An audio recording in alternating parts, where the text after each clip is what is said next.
Shalom, salam sejahtera bagi kita semua. Today sermon pada hari ini saya akan ambil di dalam kitab Amsal pasal 20 ayat yang ke-6. Firman Tuhan berbunyi demikian: banyak orang menyebut diri baik hati, tetapi orang yang setia siapakah menemukannya? Sekali lagi saya baca. Banyak orang menyebut diri baik hati, tetapi orang yang setia siapakah menemukannya? Saudara-saudara yang dikasihi oleh Tuhan Yesus Kristus, mencari orang baik itu jauh lebih mudah daripada menemukan orang yang setia dan orang yang dapat dipercaya. Mengapa demikian? Karena umumnya kita manusia sering menyebutkan atau sering menceritakan kebaikan-kebaikan kita sendiri. Dan itu memang bisa langsung dilihat dari apa yang kita lakukan kepada orang lain. Sehingga orang bisa mendapatkan, oh dia adalah orang baik. Saudara-saudara, tetapi kesetiaan saudara, itu tidak bisa langsung terlihat. Tetapi itu butuh waktu, memakan waktu untuk membuktikan bahwa seseorang itu dikatakan setia setelah dia melalui proses yang panjang. Jadi saudara-saudara, orang baik itu belum tentu setia. Sesuai dengan firman Tuhan yang kita baca tadi, banyak orang menyebut dirinya baik, tetapi orang setia siapakah dapat menemukannya? Sulit untuk mendapatkan orang yang setia dan orang yang dapat dipercaya.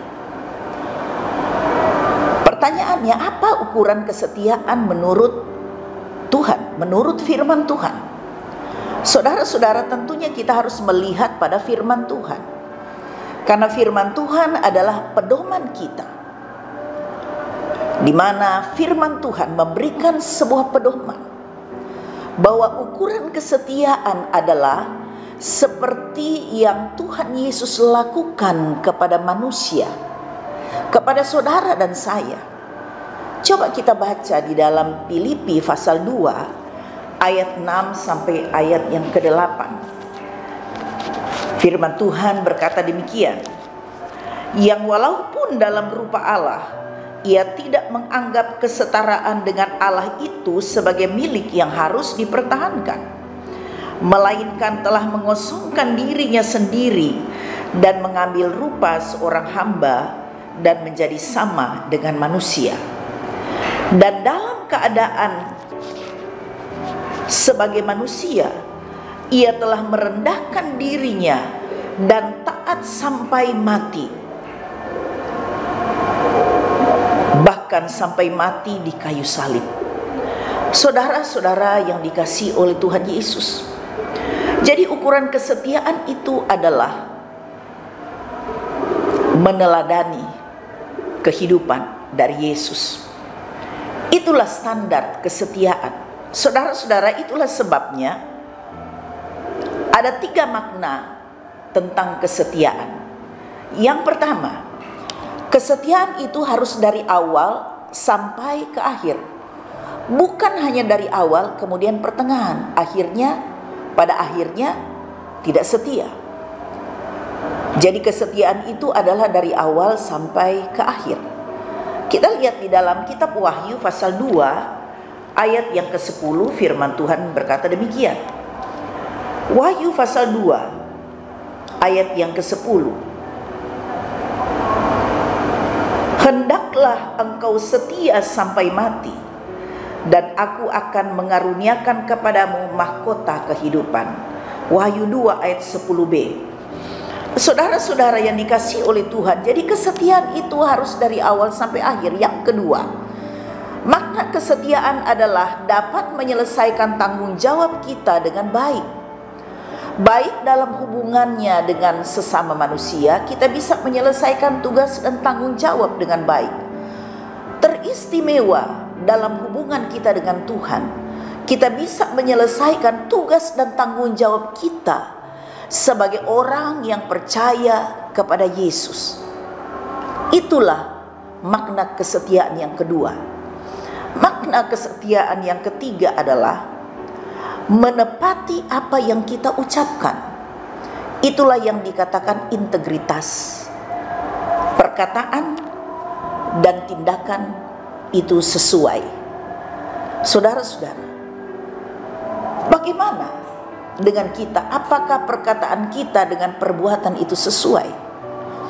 Karena makna kesetiaan yang ketiga adalah menepati apa yang kita ucapkan. Orang yang setia adalah orang yang berintegritas. Seperti Tuhan, apa yang Ia janjikan selalu ditepati. Saudara-saudara yang dikasihi oleh Tuhan, ada seorang yang bernama Paul Carvel. Dia berkata, kesetiaan adalah ketika cinta atau kasih lebih kuat dari naluri kita. Artinya, ketika cinta atau kasih dapat mengalahkan nafsu kita. Ketika cinta atau kasih dapat mengalahkan keegoisan kita. Ketika cinta atau kasih dapat mengalahkan kepentingan kita. Ketika cinta atau kasih dapat mengalahkan kesenangan kita. Itulah kesetiaan. Saudara-saudara, Tuhan Yesus telah membuktikan itu, di mana di dalam Filipi 2 ayat 6 sampai yang ke-8 Yesus sudah membuktikan itu.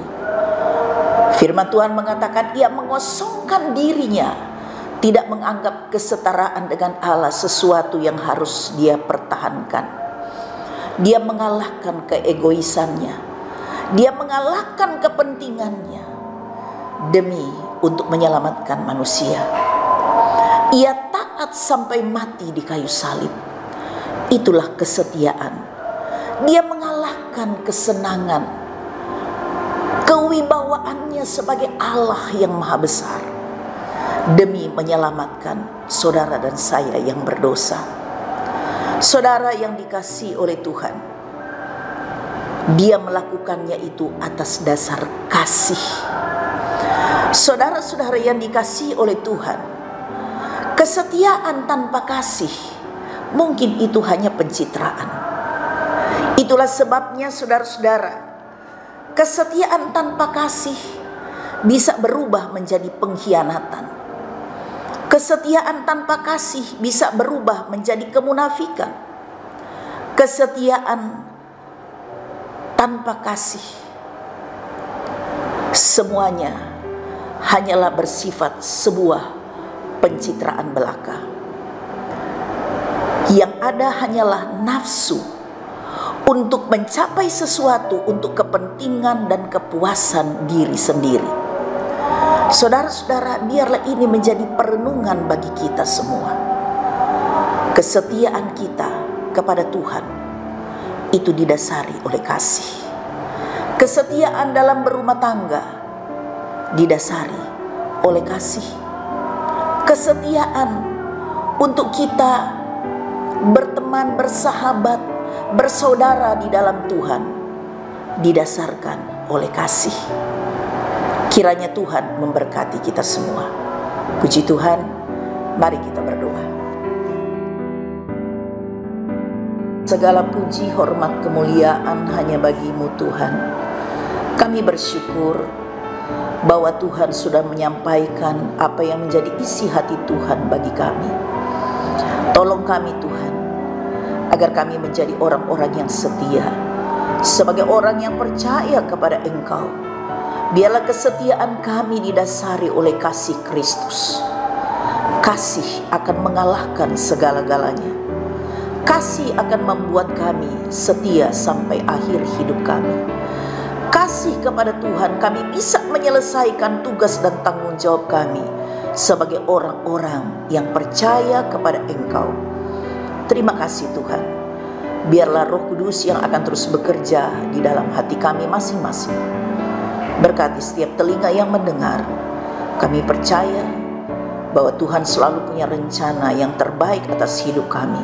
Dalam nama Yesus kami sudah berdoa, haleluya, amin.